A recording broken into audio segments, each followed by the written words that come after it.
तेरा माल माल गनीमत बन गया। जो भी जहां क्या है, जिस जनरल की मर्जी हो, मेरे मुल्क पर, मेरी दरिया पर, मेरी आबादी पर, मेरे बच्चों के रिस्क पर कब्जा कर दे, बांट दे, सखावत कर दे।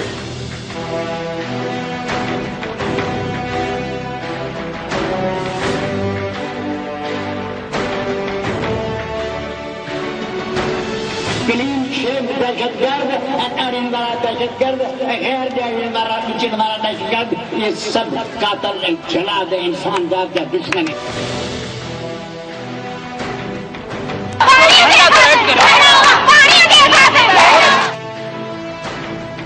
असां जदोजहद जो झंडो पट ते फिटो करे दुश्मन जे अॻियां घोड़ा घुराए आण न मञिया आहे। असांजूं गर्दनूं ऊचियूं आहिनि, असांजा हौसला बुलंद आहिनि।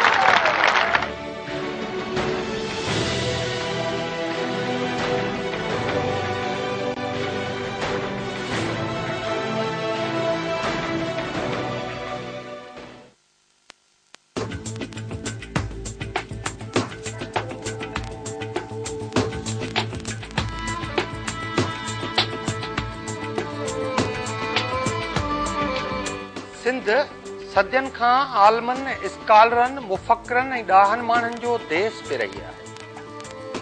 हिन वतन में अनेक अहिड़ा माण्हू पैदा थिया आहिनि जिन पंहिंजे फ़िक्र, ॾांव ऐं ॾात वसीले तारीख़ खे हमेशह नवां रुख ऐं नवां लाड़ा ॾिना आहिनि।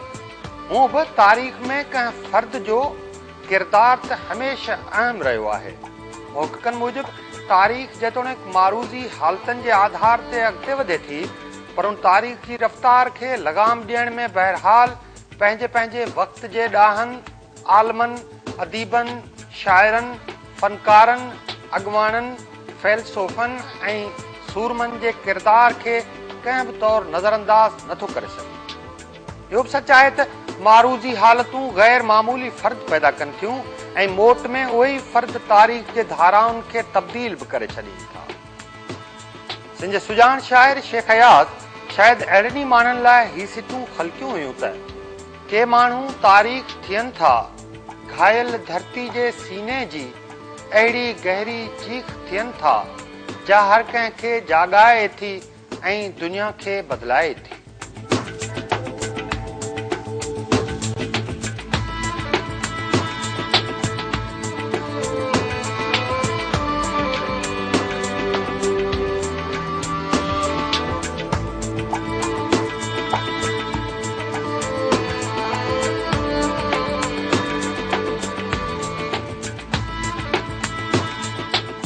सिंध धरती ते जन्म वठंदड़ रसूल बख्श पली जो बि सिंध जे तारीख़ जो हिकु अहिड़ो यगानू किरदारु आहे जंहिं रुगो पंहिंजे हमअसर दौर ते पंहिंजी ॾाहप, इल्म, फ़न, अमल ऐं मुसलसल जदोजहद सां गैर मामूली असर विधा आहिनि, पर पाण बि ॼण हिकु तारीख़ बणिजी चुको आहे।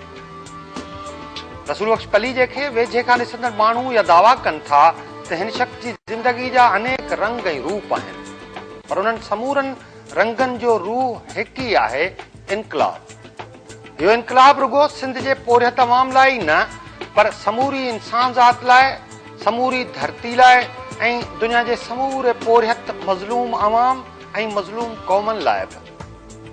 रसूल बख्श पलीजे जी पैदाश 1930 ईस्वी में जुंग शाही भरिसां हिकु ॻोठ मुंगर पलीजो में थी। हुन इब्तिदाई तालीम हिकु मकतब में वरिती।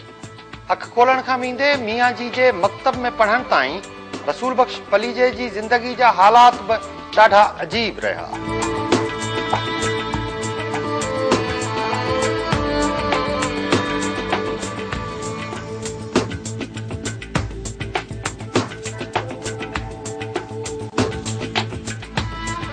रसूल बख्श पलीजे मियाँ जी जे मकतब में बुनियादी तालीम जा 3 दर्जा पास कया। उनखां पोइ हू ठटे में पढ़ण लाइ वियो। रसूल बख्श पली जो ॿुधाए थो त हुन तालीम पिराइण नथे चाही, पर संदसि ॾाॾे जो इहो शौक़ु हो त हू तालीम ज़रूरु हासिल करे। उन दौर में रसूल बख्श पली जे हिकु ॿार जी हैसियत में कहिड़ा खेटा ऐं अरडायूं कयूं, से किस्सा खेसि अञा चिटी रीत यादि आहिनि। असांजो मियाँ जी जेको हूंदो हो उहो पेरी हो। पेरी माना पेर खणी ॼाणंदो हो, दराड़ो पर पेर खणी ॼाणंदो हो। तंहिं करे आउं जॾहिं वञी खणी भॼी वेंदी लिकी रहंदो हुउसि महलनि ते, त हीउ पेर खणी आउं लुको पियो हूंदो हुउसि खॾ में हीअ अची मुंहिंजे ॿारनि में ॼणींदो मथां खणी पोइ नंढड़ा पाठा हूंदा उन्हनि सां ख़िदमत चाकरी असांजी करे पोइ स्कूल में पढ़ाईंदो। जुमे जी ॾींहुं अची वञी ॻोठनि मां पिनंदा हुआसीं ख़मीस ख़ैरात सांझी जुमे जी राति उहो वठी हाणे मैजित खे ॾींदा हुआसीं ऐं मैजित जो तमामु सुठो माण्हू हो पढ़ाईंदो हो ॿियो हूंदो हो ऐं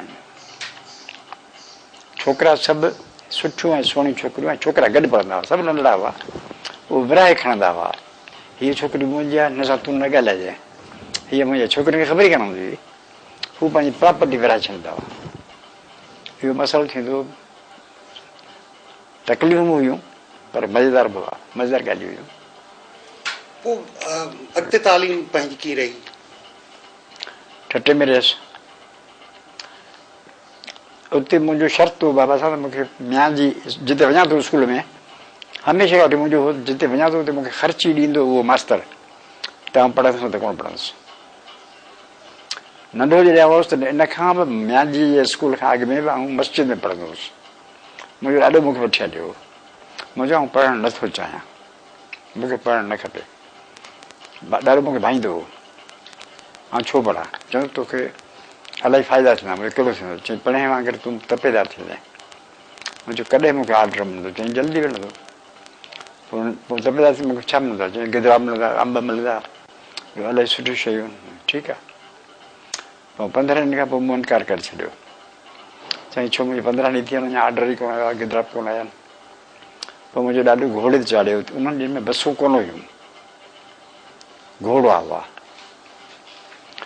घोड़े ते चाढ़े ठटे वठी वियो 12 महिल मुख़्ता करे चई त मुंहिंजो पोटो 15 ॾींहं सॼा सारा पढ़ियो आहे अञा तपेदारी जो ऑर्डर कोन आयो आहे ॻाल्हि ख़ैर त आहे पोइ न चयोसीं लिख पढ़ करियूं पिया इनशा थी वेंदो इहे हूंदा हुआ मुंहिंजा मामला ठटे में मूं चयो त पैसा मूंखे ख़र्ची ॾिनो थो मास्तर बाबा हुनखे ख़र्ची ॾेई वेंदो हो कॾहिं कोन ॾींदो हो ईअं पढ़ंदा पिया हुआसीं ऐं पोइ वरी सिंध उते ठटे में ई गवर्नमेंट हाई स्कूल हो तंहिंमें पढ़ियासीं उते सीरियस पढ़ाई हुई हिंदू मास्तर हुआ मुस्लमान मास्तर हुआ मार बाक़ाइदी सां मिलंदी हुई मसलन तव्हां टीचर आहियो तव्हां हिनखे चवंदो त हिनखे खणो पर उहो मूंखे मथे खणी झलींदो पोइ तव्हांखे बठाणंदा इन मार जो बि हिकिड़ो प्रोटोकॉल हो उहो हूंदो हो पर पढ़ाई ते तमामु घणो ध्यानु हो अंग्रेज़ी ख़ासि करे लेकिन अंग्रेज़ी में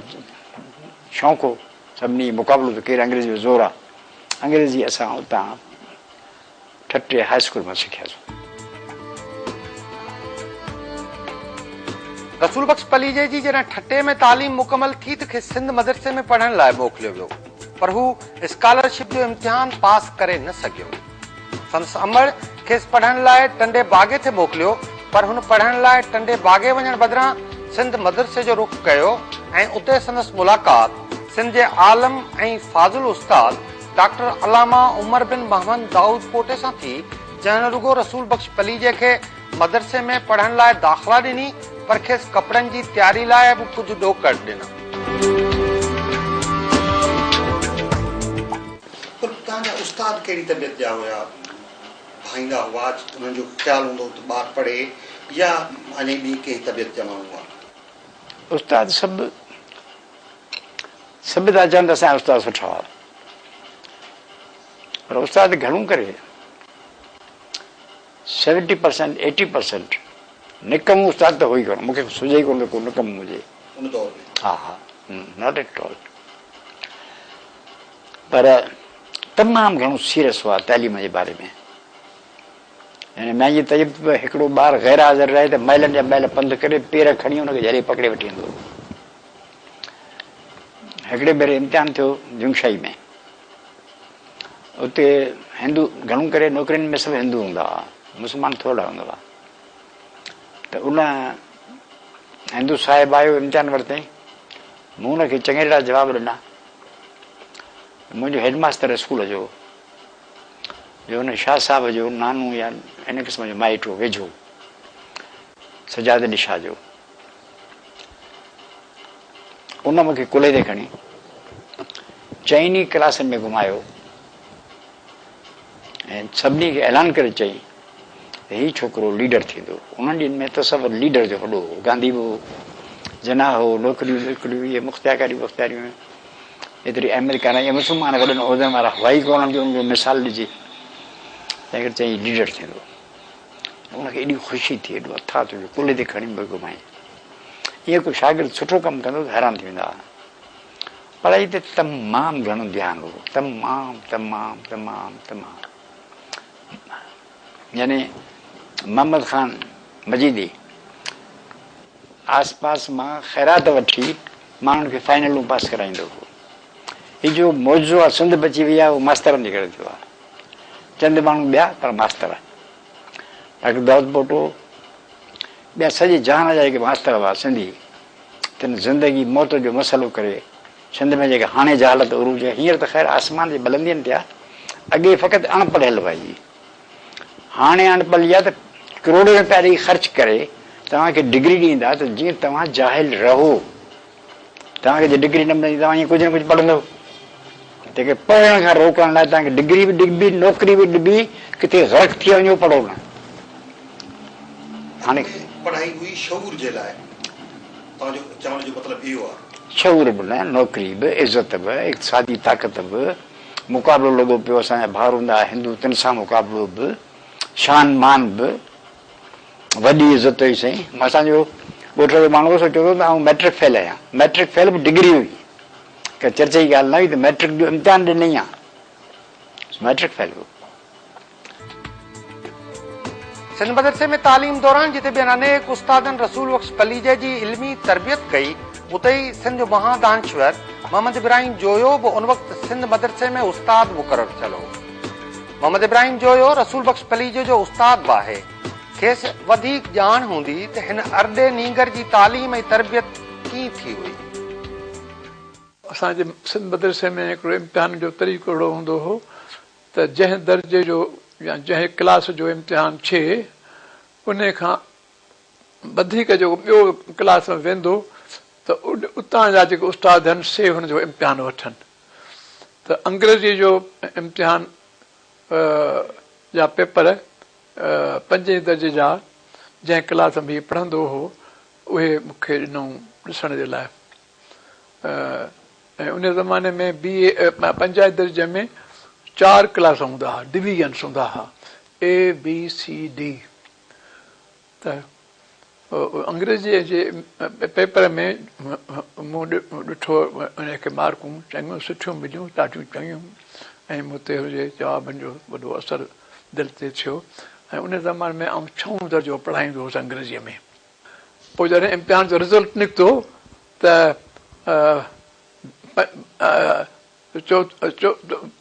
चौथे दर्जे 5 दर्जे में गोया हीउ ABCD चइनी डिवीजन में पहिरियों नंबर आयो। त हिकिड़ो सुवाल हो अंग्रेजी पेपर में त अंग्रेज़नि जा घर उहे कहिड़ा ठहियल हूंदा आहिनि। 5 दर्जे जो टेक्स्ट बुक अंग्रेजी जो हो न, उन में हिकिड़ो सबक़ ई हो त इंग्लिश होम्स। उन में हिन ॻाल्हि जेका कई त अंग्रेज़नि जा जेके घर आहिनि से वॾा ॾाढा सुठा ऐं सफ़ाईअ में बंदोबस्तु हुननि जो हर ॻाल्हि जो आहे। सिटिंग रूम आहे, हुननि जो डाइनिंग रूम आहे, ऐं हुनजा जो किचन आहे सो जुदा हूंदो आहे, साफ़ु हूंदो आहे, वग़ैरह वग़ैरह। ऐं इहा ॻाल्हि करे पोइ हुन लिखियो हो पंहिंजे पेपर में, जेको जंहिं मूं ते असरु घणो कयो हो त असांजा घर जेके आहिनि यानी अंग्रेज़नि जो होम जी ॻाल्हि करे पोइ उन जवाब में हुन पंहिंजे तरफ़ां जेको ॻाल्हि सबक़ में का लिखियलु कान हुई त असांजा घर जेके आहिनि से एॾा सुठा किन आहिनि। हिकिड़ो कमरो हूंदो आहे जंहिंमें माण्हू सुम्हंदा आहिनि, बोरची खानो थोरो ॿाहिरि वेझो हूंदो आहे, ऐं कचा घर हूंदा आहिनि, हीअं उहो सफ़ाई कान हूंदी आहे। सो इन करे ईअं आहे जो हू आज़ादु मुल्क आहे, असीं ग़ुलाम आहियूं। इहे सभु ॻाल्हियूं हुन कयूं। पोइ ग़ुलाम गुलामनि जा गुलाम क़ौम जा जेके घर हूंदा आहिनि से एतिरा सुठा कोन हूंदा आहिनि ऐं उन लाइ वॾे में वॾी सबबु जेको आहे सो ग़ुलामीअ जो मसइलो इहो आहे। पोइ उन में हिकिड़ो जुमिलो हिन लिखियो हो, हिकिड़ो जुमिलो लिखियो हुअईं त दी liberty and freedom is built on the blood of the tyrants. Liberty and freedom is watered with the blood of the tyrants. Tyrants. Tyrant अंग्रेज हुआ उन ज़माने में, असीं ग़ुलाम उन्हनि जो हासूं। त इन ॻाल्हि जो मूंखे तमामु घणो मुतासिर कयो।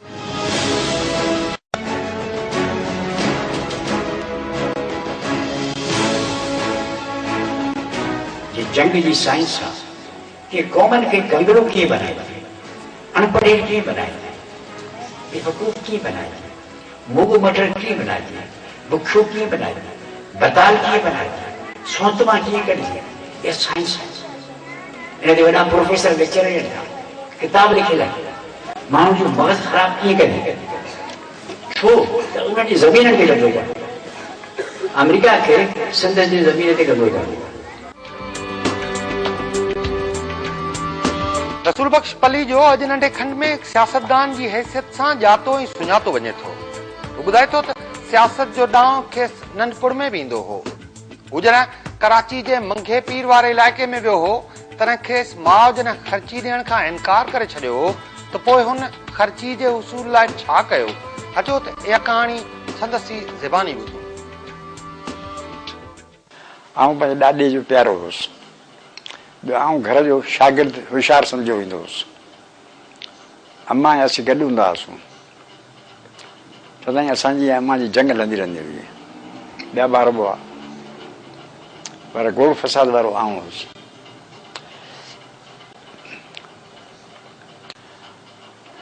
अम्मा खां मूं ख़र्ची घुरी कोन ॾिनई, मंगे पीर में हुआसीं। बाबा त पधारो मुख़्तलिफ़ जॻहियुनि ते वेंदो रहंदो, ट्रांसफर थींदो, मंगे पीर ते ख़र्ची घुराई मूंखां। त मूं चयोमांसि कोन ॾिनई, चए एतिरी न, हेतिरी थोरी, हाणे मूंखे अघ खणी यादि न आहिनि। मुंहिंजो हुन रोड ते वञी त सुम्ही पवां, भले मूं ते गाॾी चढ़ी वञनि, चए भले चढ़ी वञनि। ऐं वाक़ई सुम्ही पियुसि, ॾकियुसि पियो, मूं सम्झी हाणे थी गाॾी चढ़े, पर हाणे अम्मा जी अॻियां कमज़ोरी कीअं ज़ाहिर करियां। शेर ते सुतो पियो हुउसि, गाॾियूं आयूं, पोइ बीठियूं, मूंखां पुछऊं, अम्मा बीठे ॾिठो, पुछऊं छा ॻाल्हि आहे? मुंहिंजो अम्मा नथी ॾे, ख़र्ची नथी ॾे, घणी नथी ॾे, शायदि आनो कंदो, जेको 80 तो ॾियो त पोइ चए हा। उन आने खे छा कजे? मूं चयो हू परियां आहिनि, तूं त उहो वठंदुसि। पोइ मूंखे आनंद वरी मूं तूं त वरिता, पोइ हुतां अम्मा खे ॾेखारनि, अम्मा जी माड़ी हुई, सफ़ेदार जी माड़ी हूंदी हुई, परियां ॾेखारनि, चए तूं त वरिता आहिनि। असांजी बराबरीअ बुनियाद ते लड़ाई हूंदी हुई। रसूल बख्श पली जो हिन वक़्तु हिकु वॾो कानूनदान आहे। सुप्रीम कोर्ट ऑफ पाकिस्तान ताईं मुख़्तलिफ़ केसनि में संदसि दलीलनि जा पड़ाड़ा ॿुधिजी सघंदा आहिनि, पर नंढपुण वारो रसूल बख्श पली जो चोरनि खे पंहिंजो आइडियल सम्झंदो हो। असां वटि माल जी चोरी थींदी हुई, असीं शरीफ़ माण्हू सम्झी वेंदासीं, चङो राज जंहिंखे चइजे। मसलन असां लाइ इहो ऐब हो त पली जन लाइ चइजे त हिननि फ़रियाद को कंहिं ते कयो, फ़रियाद ऐब खून थी वियो त फ़रियाद न। ॿिया राजा जी चोरियूं ॿोरियूं करे वञनि त बि राजूणी करे, ॻोठाणी करे, उन ते ॾोह ॾंड विझी या चिमपे भरे थाणे ते कॾहिं वॾी फ़ख्र सां चइबो, बाबा असां कॾहिं थाणे ॾिठो बि कोन्हे, बसि कोन्हे। त माण्हू अचो असांजो ॻऊं चोरायो, फरलांग पंध ते झलियो, चवंदा पैसा ॾे ॾियूं। पोइ असांजे ॻोठ मां 2 माण्हू हूंदा हुआ जेके इहो कमु कंदा हुआ। ॻऊं जंहिंजी चोरी हू करे ईंदा हुआ, तंहिंखां पैसा वठी हुनखे ॾेई ऐं ॻऊं चोराईंदा हुआ। हुनखे वरी असरु हो, माण्हू माल वराइण वारा हुनखे चइबो हो। माण्हू छा छा कॾहिं असांजी चोरियूं करे वेंदा हुआ नंढियूं नंढियूं, असां फ़रियाद बराद कोन कंदा हुआसीं। तंहिं करे मूं नंढे हूंदे किताब पढ़िया, मोहम्मद बिन क़ासिम जो किताब मिलियो मूंखे, ॿिया किताब पढ़ियमि। मुंहिंजे नंढे हूंदे जी ज़िंदगी लिखण लाइ हेॾा किताब खपनि। ऐं तव्हां मिंट ॿुधाए रखो थो त असीं राति जो वेठा हूंदा हुआसीं त मथां चोर अचे चोरी करे वञे। अमां वठंदा हुआसीं। अमां खे किताब पढ़ी ॿुधाईंदो हुउसि, मोहम्मद बिन कासिम। अमां अनपढ़ियल हुई। अमां खे जेकॾहिं स्टाइल सां किताब न पढ़ी ॿुधाइबो हो त वरी नास ॾियणु शुरू कंदी हुई, यानी दिलचस्पी कान वठंदी हुई। तंहिं करे मूंखे जोश सां पढ़णो हूंदो हो। तूं केरु आहीं? ख़ालिद बिन वलीद। हा, अमां चई ख़ालिद बिन वलीद हिते कीअं निकितो? अची निकितो। जंग इहे स्टाइल सां ड्रामाई अंदाज़ सां पढ़िबो हो, सम्झनि। पोइ चोर बोर कॾहिं कॾहिं ईंदा हुआ, कॾहिं कोन ईंदा हुआ। बहरहाल मसइलो इहो थियो त दुनिया में अहम तरीन हिन दुनिया में मखलूक में को अहम माण्हू आहे, आइडियल को आहे, जीअं हुन चयो त लीडर आहे, तीअं लीडर आइडियल आहे चोर। असांजे अबनि ॾाॾनि मां को चोर कोन थियो, शरीफ़ माण्हू आहे न। तंहिं करे मूं चयो आउं चोर थियुसि। ऐं शिकारपुर जा किताब निकिरंदा हुआ, जासूसी जा किताब, उहे पढ़ंदो हुउसि। शर्लॉक होम्स, वाटसन, अजीब ॻाल्हियूं कंहिं ॿुधियूं कोन हुई। शरीफ़ माण्हू आहे, थाणे ते वञण त उहे छा पढ़िया हूंदा। तंहिं करे आउं जासूसी बि करणु सिखियुसि, चोरी करणु सिखियुसि। आउं मोतबर क़िस्म जो चोर थियुसि ॻोठ में, माना माण्हू ॻोल्हींदा हुआ। शर्त रखिबो त हिन घर मां सुभाणे तूं घिड़ी हिन दरिया मां अंदरि वञी फलाणी शइ खणी सघंदो, तूं खणंदे केरु खणंदो? इहो खणे हली। मोटर साइकिल चोरी करे सघे थी। पोइ वियासीं, मोटर साइकिल खाईसीं, सॼो ॾींहुं लॻायोसीं, पूरी ऑपरेशन हुई जीअं किताबनि में लिखियो। ऐं किताबनि ते घणो लॻंदो, जीअं किताब में लिखियलु आहे। किताब चवंदा ऑपरेशन लाइ तयारी खपे। मोटर साइकिल चोरीसीं, खणी वियासीं, उन गाॾी उन चढ़ण जी कोशिशि कई तो किरी पई। असां सम्झो साइकिल वांगुरु हूंदी। तेसीं असां कपिड़ा भॼी छॼी टपड़ थी बुछड़ा हाल करे मोटर साइकिल निकिती ॿी हलानी, कंहिंखे बि न अचे। ऐं पोइ सुबुह जो पेर खणी असांजे घर ईंदा, माइट ॾींदा मोचड़ा, त तव्हां चोरी करणु विया हुआ। त पोइ वरी महिलनि तां खणी वरी वापसि उते छॾे वियासीं राति जो, पोइ राति। अहिड़ा हादसा थींदा हुआ। चोरी मां तव्हां सबक छा सिखियो? सबक इहा त आउं हुन खां ज़ोर आहियां, जेके हरामी चोर जेके वेठा आहिनि तिन खे सभई चोर त मुतबर जो हीअं हलंदा हुआ न। नवाब चोर ईअं आहे जो दहशत गर्द आहिनि, बंदूक खयो ठुस ठुस ठुस ठुस ठुस करे वठनि, लहन टको कोन, ठुस ठुस ठुस ठुस। आउं हुनखे चवंदो हिनखे ठीकु करे सघंदा आहिनि छा? या आउं चवंदो हे जेके अमेरिका विहारे वेठा चोर ठुस ठुस ठुस करे ठाहे पधर खाईंदा, अॻिते वरी सुभाणे हिननि जा हाल यादि कंदा। ऐं चवंदा हीअ ठुस ठुस जी बग़ैर असीं नथा करे सघूं चोरी। चोरी हिकिड़ो बड़े वॾो कमाल लिखियो वेंदो हो। असांजा लाइ जेके चङा मुड़ुस चङा राज, तिन लाइ चोरी जो हुनजो नालो वठण में बेइज़ती हुई। सो केरु करे?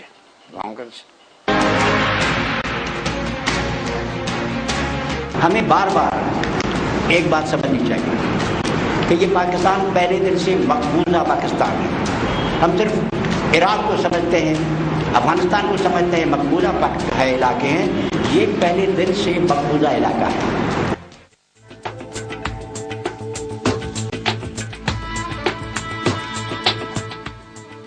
रसूल बख्श पली जे जॾहिं सिंध मदरसे मां पंहिंजी तालीम मुकमल कई तॾहिं हुन वञी कुझु नौकरियूं बि कयूं।